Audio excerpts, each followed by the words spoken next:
Olá, sejam todos muito bem-vindos a mais uma edição do canal do Palermo. Hoje temos uma entrevista muito especial com uma escritora que vem tocando corações com a sua sensibilidade e espiritualidade. Nossa convidada é Suzeli Lima, que está lançando a obra Quando o Amor Aprisiona, psicografada pelo espírito da Ângela. Vamos conversar sobre as mensagens, reflexões e aprendizados que esse livro traz, explorando como o amor pode ser tanto libertador quanto aprisionador, dependendo de como o vivemos.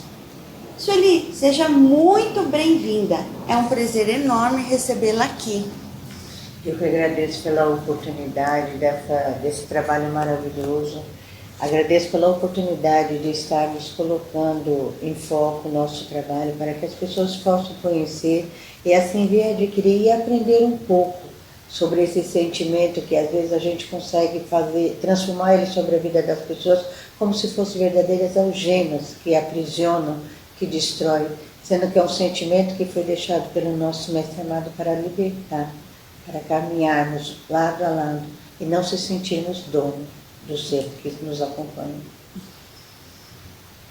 Como nasceu a inspiração para psicografar Quando o Amor Aprisiona e como que foi o contato inicial assim com a Ângela? O trabalho com a Ângela surgiu através do Dr. Antônio, e já são outros livros que nós temos psicografado. O primeiro mentor que veio ditar obras para mim é o Dr. Antônio, que ele editou o primeiro trabalho nosso, que é Lar de Maria. E durante o nosso trabalho, ele me apresentou a Ângela, uma menina de 10 anos, que teria um trabalho também para estar relatando, para poder tentar ajustar um pouco esse sentimento de mãe e filho, porque infelizmente nós ainda acreditamos que somos donos dos nossos filhos, né? Por mais que a gente fale assim, não, eles vão crescer, eles vão ter a vida deles, mas a mãe, em particular, a gente se sente um pouco dono.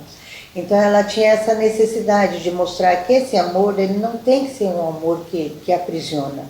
Nós temos os nossos filhos, mas são companheiros que irão caminhar conosco durante algum tempo.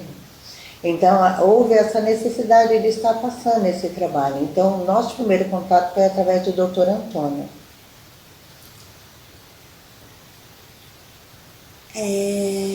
Fala um pouquinho da Ângela. Quem é? Como que é? Quem é essa menina? É uma menina, né? É uma menina. A Ângela é uma criança que ela desencarnou em 1985 em um acidente de carro juntamente com sua mãe, que é o que pesa mais ainda, o que pesou mais ainda entre elas duas. Por quê? Até então ela era a filha única. A mãe havia aberto mão da vida dela simplesmente para cuidar dela. O pai trabalhava e ficava tão somente as duas. Só que quando a Ângela faz 10 anos, a mulher tem necessidade de pôr em prática a sua vida profissional. A gente é mãe, a gente é esposa, a gente é companheira, mas a gente também tem o nosso lado profissional. Então ela sentiu o desejo de trabalhar novamente. E durante ela foi fazendo entrevistas e aí ela arrumou um emprego. Na entrevista, quando ela levou a Ângela. E em um determinado percurso do caminho, a Ângela começou a fazer birra, porque a Ângela não queria que ela trabalhasse, acreditava que ela estava abrindo mão da filha pelo emprego. E ela fazendo birra, o celular da mãe tocou, a empresa estava querendo confirmar a entrevista dela. E ela, ao atender o celular, a Ângela havia soltado o cinto, ela perdeu o controle numa ribanceira e o carro rolou nessa ribanceira. A Ângela, como estava sem cinto, foi lançada para fora do carro.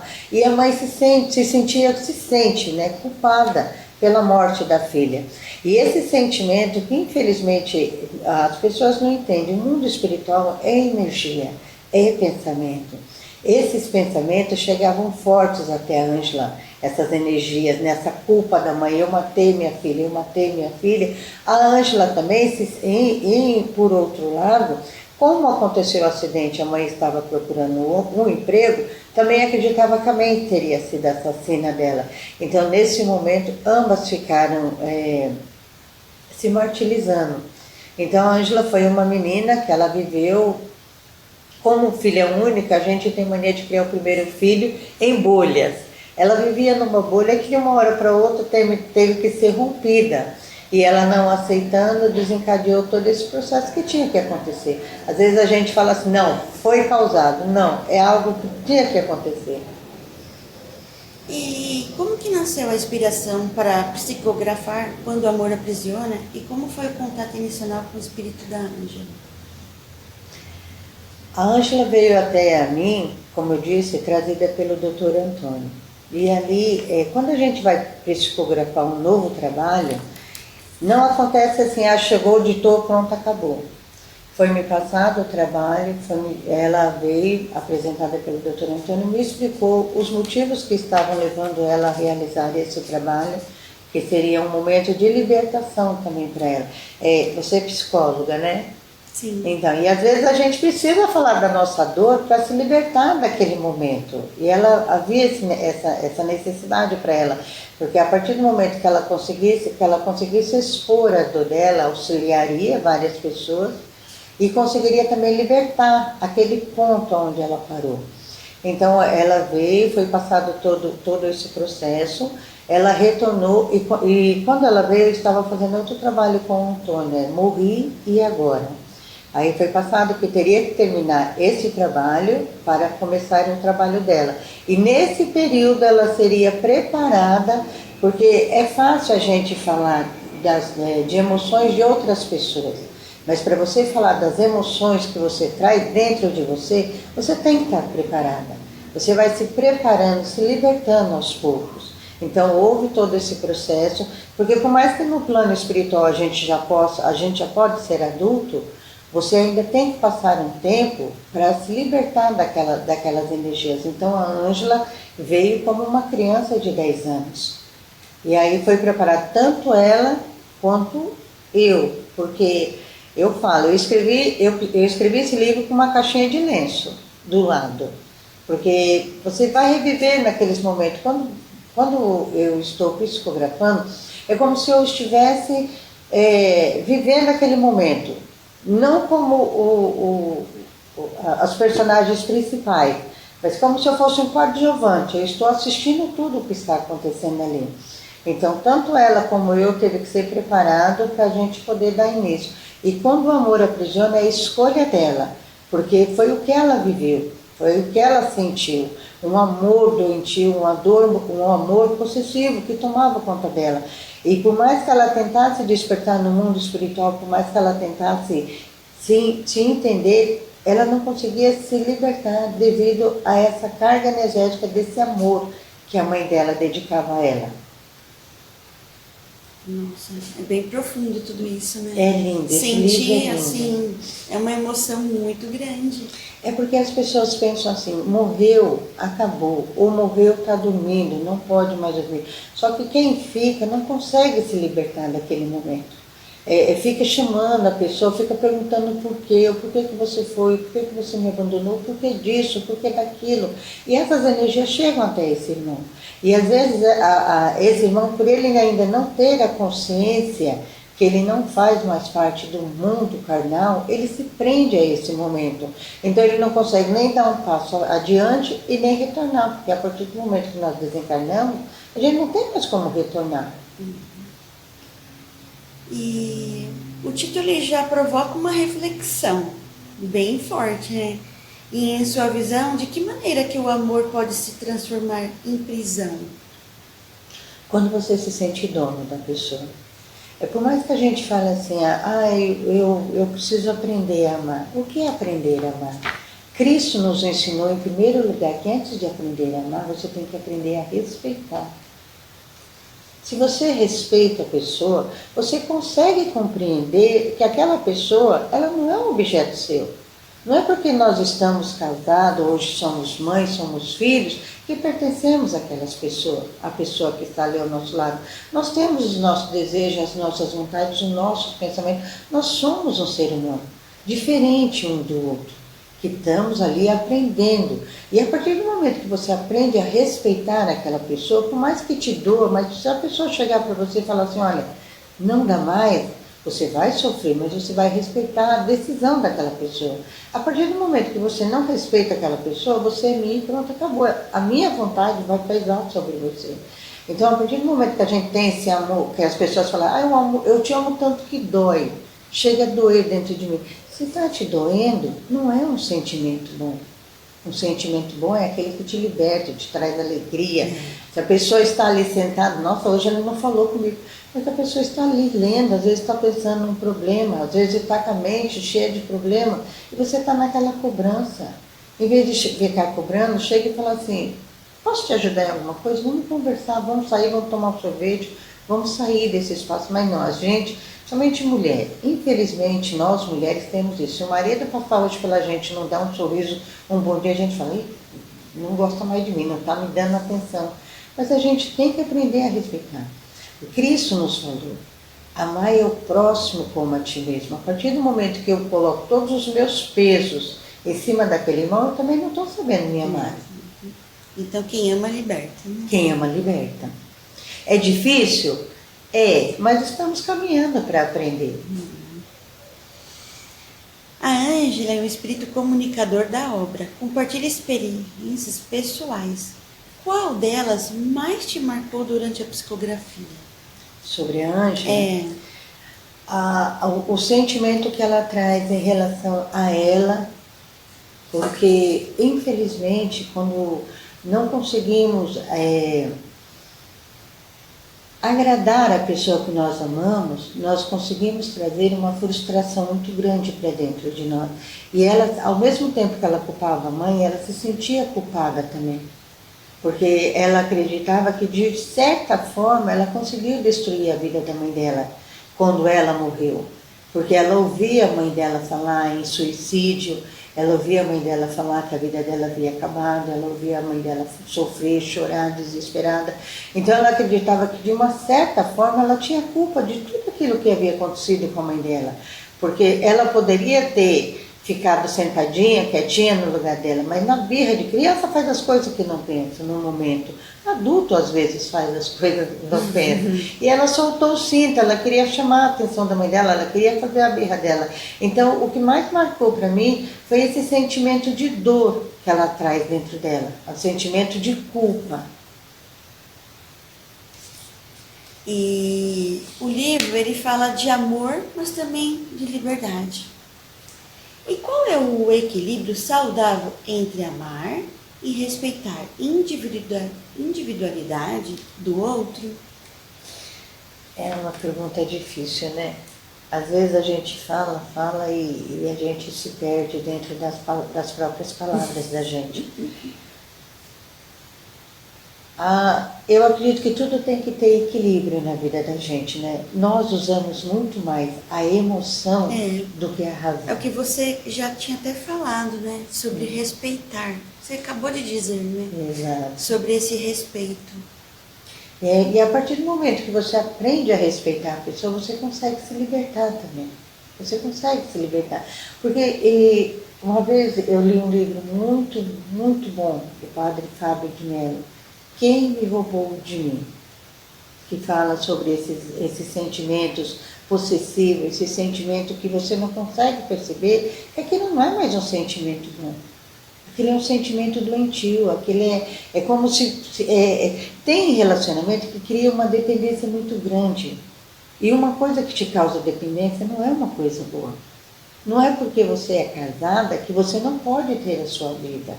Você não pode ser a Ângela, Angélica, a Angélica mulher, a Angélica profissional, a Angélica que também tem suas vontades, tem que ter seus momentos de respeito, tem que ter os seus momentos para você. E às vezes tem casamento que tem uma dependência tão grande, ou pai, mãe, filho, que um não consegue respirar sem o outro. Tem mãe que fala assim, nossa, quando meu filho não está perto de mim, eu não consigo respirar. Isso não é amor, isso é dependência. E, infelizmente, a gente cria muito mais dependência do que amor. Exatamente. E na obra, existem algumas passagens que você acredita que poderia ajudar quem vive relacionamentos abusivos ou dependentes emocionalmente? Você já até acabou de falar agora, né? Tá falando sobre isso.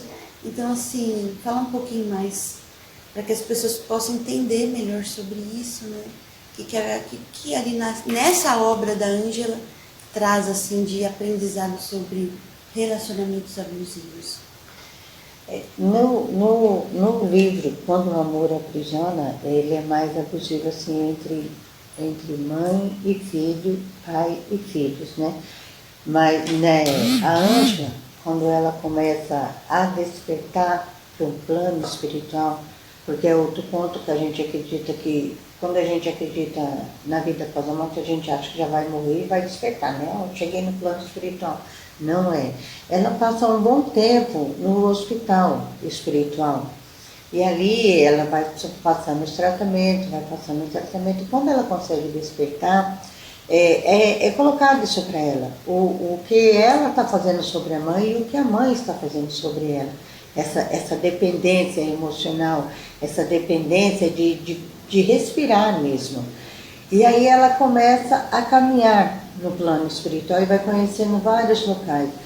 E uma região que ela conhece são locais onde existem crianças, espíritos que já estão ali há vários e vários anos, só que ainda não conseguem assumir a sua forma adulta. Porque quando eles começam a trabalhar, a espiritualidade começa a trabalhar sobre eles, eles começam a formar o perispírito adulto, vem as energias da mãe. E aquelas energias aprisionam. Então muitos deles falam, eu não posso sair daqui. Minha mãe vai vir me buscar. Minha mãe está para chegar, então eu não posso. E ela descreve essas energias como algo muito ruim, porque quando nós dormimos, é como se nós morrêssemos em um determinado momento. O seu corpo o seu espírito se afasta um pouco do seu corpo. E você acredita que eles ali estão achando que eles estão sonhando? Isso. Tem mães que falam que sonham com os filhos. São reencontros. Não, mas as crianças que desencarnaram, eles acham que eles estão sonhando? Não. Eles sabem? Eles sabem, eles têm certeza. E é isso que a Ângela descreve. Quando ocorre o sono da matéria, o espírito consegue se desprender e ir até lá. Só que eles não chegam como mãe. Eles chegam naquela energia muito negativa. Ela descreve que é como se algo muito escuro fosse chegando devagarzinho e absorvendo todo o local. E sobre aquela criança que é atingida, cria como se fosse uma cápsula. E aquela criança chora desesperada de dor, agonia, de sofrimento, porque aquele amor descontrolado daquela mãe, porque não é fácil para uma mãe também perder um filho. Não é fácil você ver uma mãe sepultar um filho, você vê a descarga energética que ela está dando ali. Mãe nenhuma vai chegar e falar, meu filho, você morreu, vai com Deus, eu vou seguir minha vida. Nós ainda não aprendemos isso. É muito difícil é isso muito acontecer. Difícil. Tanto que Cristo falou, deixa os mortos cuidarem dos seus mortos. Mas para nós ainda é difícil essa frase, esse entendimento, essa compreensão sobre essa frase do nosso mestre amado. Então, quando ocorre esse sono da mãe, ela vai até seu filho. Mas muitas não conseguem chegar até seus filhos. Por quê? Porque o plano espiritual, ele não está ali para proteger você. Ele está ali para proteger o seu filho que ali está sofrendo. E de uma certa forma eles tentam mostrar isso para essa mãe, mas essa mãe não aceita. Então a Ângela fala muito desse amor que aprisiona, esse amor, porque não adianta você ficar chorando, sofrendo, o seu filho já não vem mais para você. Não estou falando que é fácil, é o que eu falo, eu rogo a Deus 24 horas a proteção dele sobre os meus 2 filhos. Mas é algo que se você ama realmente, você tem que aprender a libertar. É por isso que eu falo, quando você consegue ter uma visão maior sobre o mundo espiritual, você sofre. Mas não é mais aquele sofrimento que te destrói. É um sofrimento de viagem. Meu filho viajou e eu não pude com ele, estou com saudade. Mas Senhor, cubra meu filho com o teu manto, protege ele no caminho dele. Então é esse sentimento que a Ângela mostra, esse sentimento que infelizmente a gente ainda não possui. O nosso sentimento ainda é possessivo, é meu, eu quero junto comigo.